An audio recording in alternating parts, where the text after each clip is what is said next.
Good morning students. आप लोगों को देखे बिना तो वास्तव में बहुत दिन हो गए हैं। हालांकि ये बैठने का और ये समय नहीं है, लेकिन प्रकृति की इस विपदा से गुजरते हुए हमें अपने पढ़ाई को भी जारी रखना है। आई होप कि आप सब इस बात को समझ रहे होंगे और अपने काम को जो ऑप्शन लिस्ट वे में प्रोवाइड किया जा रहा है उसी को आप मैक्सिमाइज करें, घर पे प्रैक्टिस करें और वैसी स्थिति में कुछ काम करें, ऐसा जो निश्चित रूप से आपके इस टाइम को बर्बाद ना करे, क्योंकि बच्चों का टाइम या किसी का टाइम वापस नहीं आता। यह हमारे सीखने का समय है। Let's go ahead. कल आप लोगों को मैंने कॉर्पोरेट लेटर्स बताया थे। कॉर्पोरेट लेटर के अलग अलग प्रारूप होते हैं, लेकिन फॉर्मेट जो मैंने दिया है, मुझे उम्मीद है कि आप बच्चे उस चीज़ को फॉर्मेट को समझ रहे होंगे। अगर थोड़ा मैं कन्फ्यूजन में हूँ, मुझे ये ध्यान में है।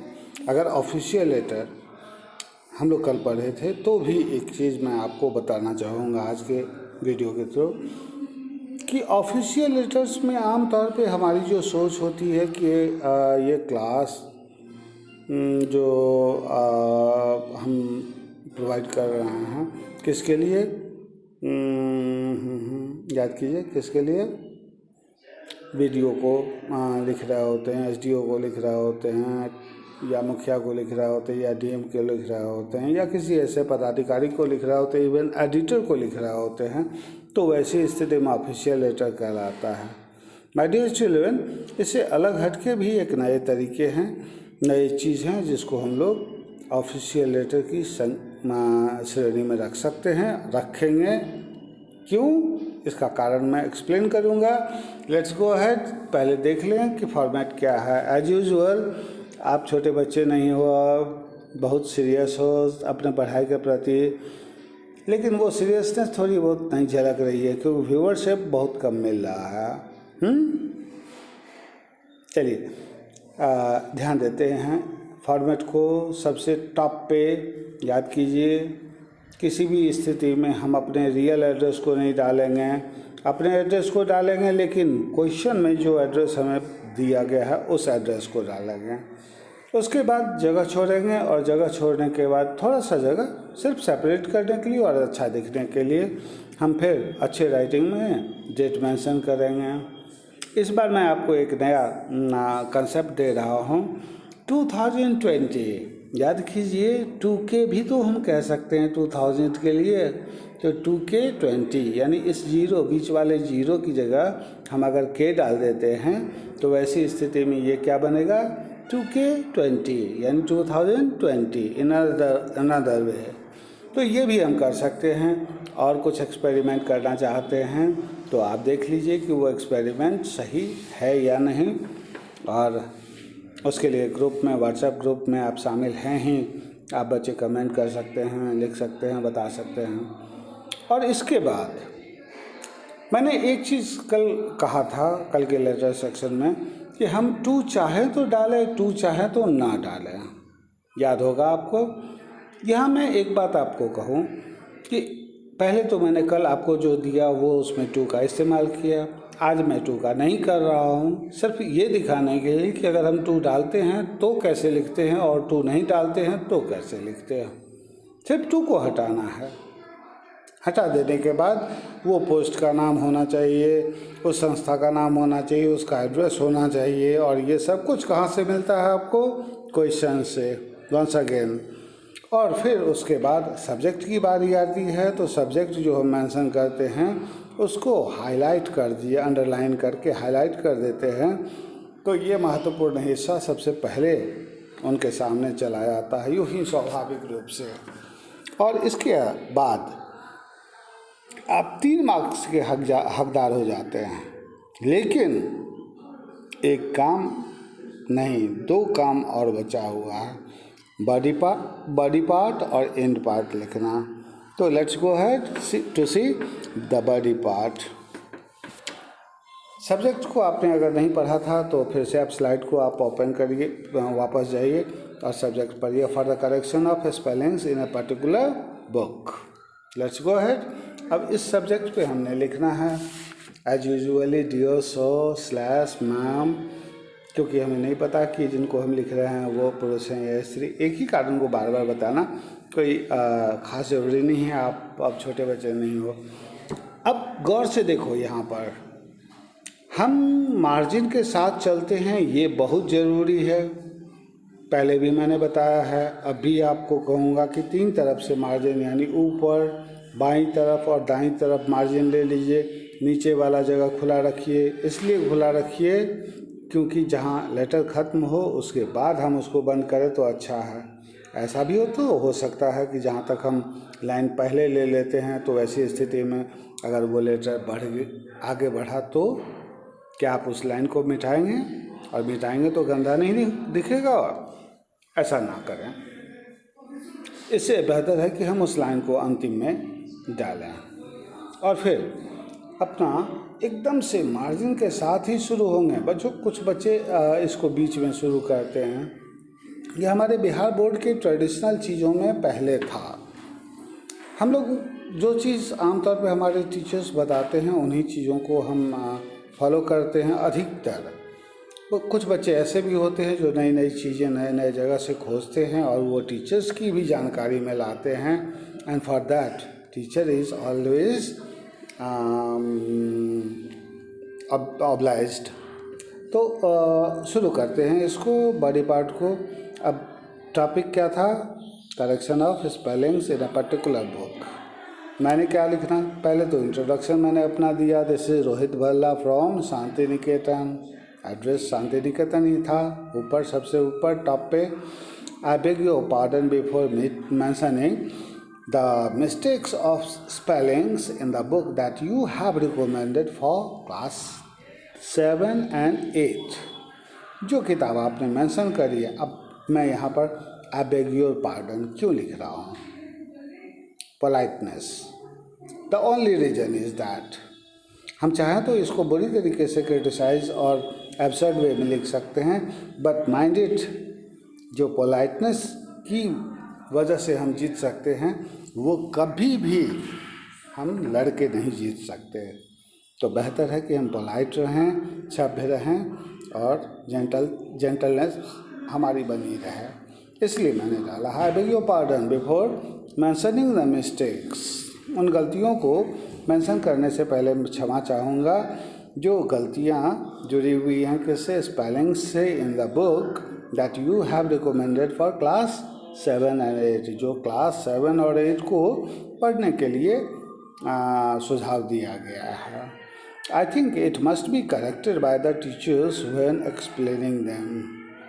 अब हमारे सेशन के बीच में किताब बड़ी मुश्किल हो जाती है।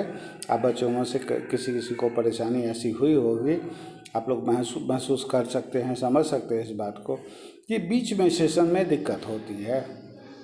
लेकिन फिर भी अगर हम किताब को बदल दें तो बहुत बेहतर है। नहीं अगर बदल सकते तो ऐसी स्थिति में कम से कम एक्सप्लेन करते वक्त टीचर्स उसको सही करते चले। और ये स्टूडेंट्स की नज़र में ज़रूर आनी चाहिए कि यहाँ पर ये गलत है, स्पेलिंग ये गलत है।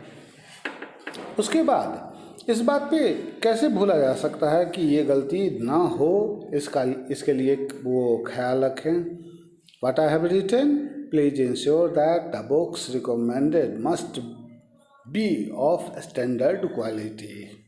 कि जो भी किताबें हम बच्चों को पढ़ने के लिए कहते हैं वो किताब अच्छी होनी चाहिए, स्टैंडर्ड क्वालिटी की होनी चाहिए, ताकि उसमें गलतियां ना के बराबर हो। कुछ गलतियां अगर ह्यूमन अर्र की वजह से या मैकेनिकल प्रॉब्लम की वजह से रह जाती है तो उसको ठीक किया जा सकता है, but if there are so many mistakes तो फिर कहीं झूठ हावी होने लगता है और गलत चीज़ ही सामने ज़्यादा आ जाता है, जो नहीं होना चाहिए। The books should not have minor mistakes or even the serious mistakes। ना तो माइनर मिस्टेक होना चाहिए और ना ही सीरियस मिस्टेक्स होने चाहिए। इस तरह का मिस्टेक हमें टीचर को भी और हमारे स्टूडेंट्स को भी दोनों को मिसलीड कर सकते हैं।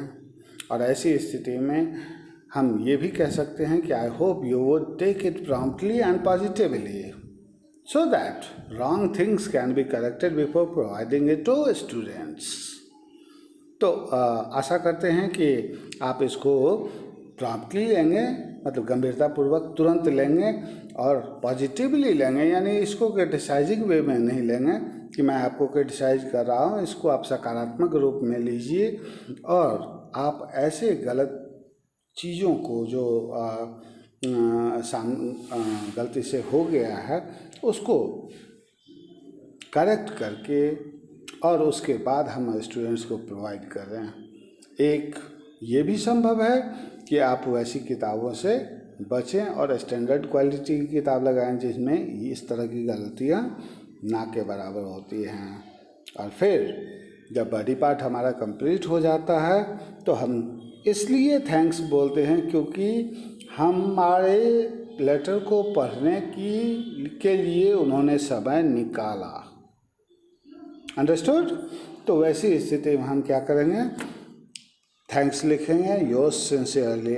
यहाँ एक चीज़ मैं आपको एक्सप्लेन कर दूँ, संयोग से इस बात पे ध्यान आ ही गया है।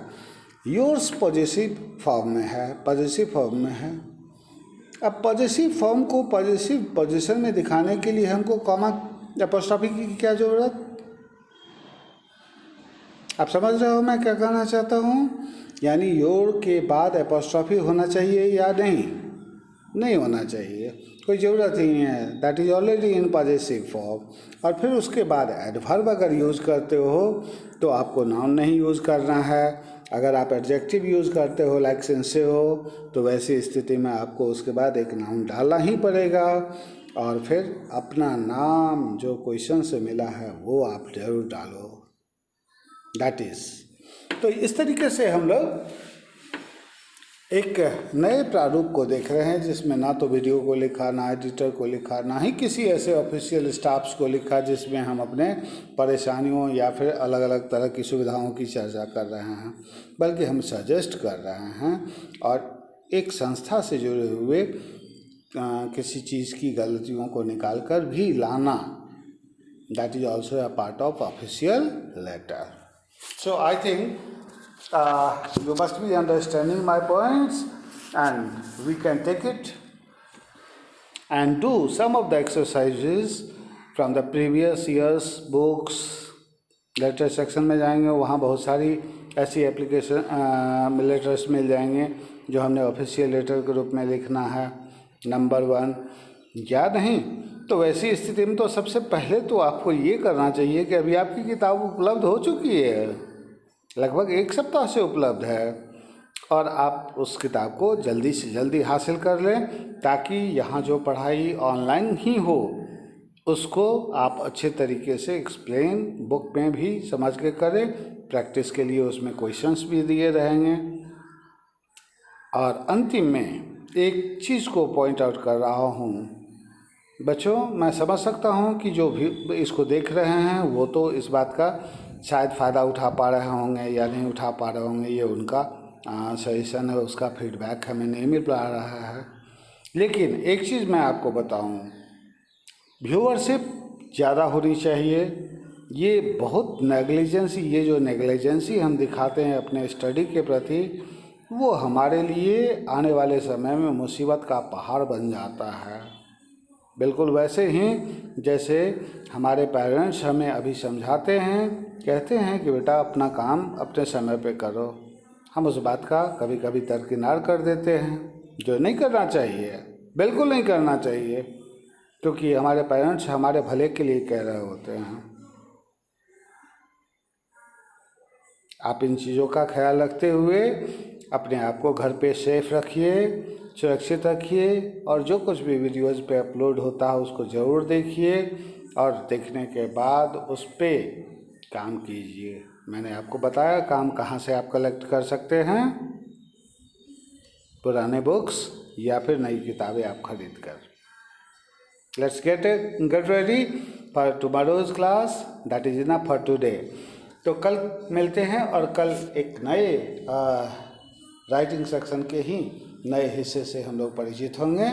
तब तक के लिए see you, have a nice time, thank you, enjoy yourself.